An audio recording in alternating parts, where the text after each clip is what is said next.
Yesu danen hira barwe music tertik oke i डंडे का चल किरे दिन निमन तेंग दस दिन नाम इदिन सावन का है ना सा फिर id रे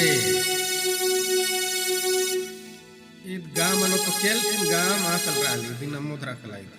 मा छेड़ो फिर आगे चल कर मा फिर पा फिर धा ईद नी मनो पकेल कि नी दिन हुमा छेड़ उतना मला फिर सा ओके और मैया को थोले रे रे मैटा रे फिर ईद के सावन जाना सा धा पा मा रे सा ओके इरम नो डंडे शुरू के तिंगा सुधा ईद के सा के तो अकुन डंडे से शुरुआत आली ईसा की एक बारी पूजा चोचस प्रभु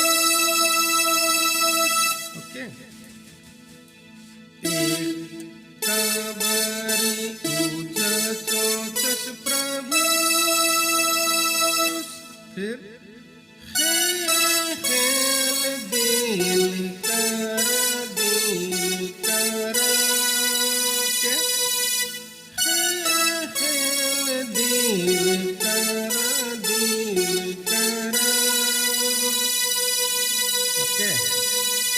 फिर आस गहियो मन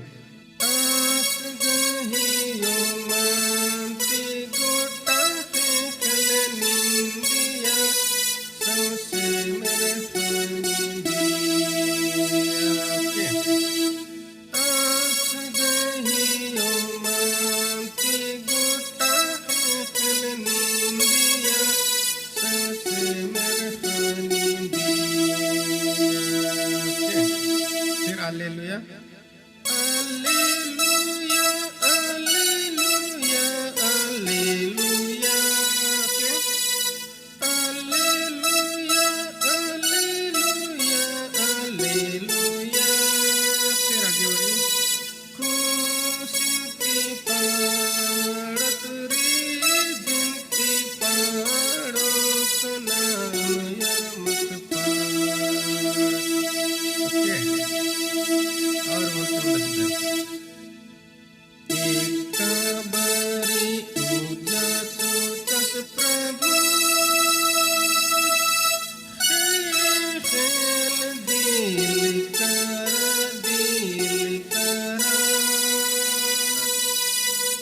आस गहियो मनती गोटा के खल निंदिया सौसे मेरे मतलब ये नमस्कार फिर हालेलुया हालेलुया हालेलुया खुशिंती पाड़त रे जिंती पाड़ो सुनाया मत फिर परेशान मतलब इसे फिर केचस की ऊर्जा चोचस प्रभु केचस की ऊर्जा चोचस प्रभु आकुगा के उस्माला केचस की ऊर्जा चोचस प्रभु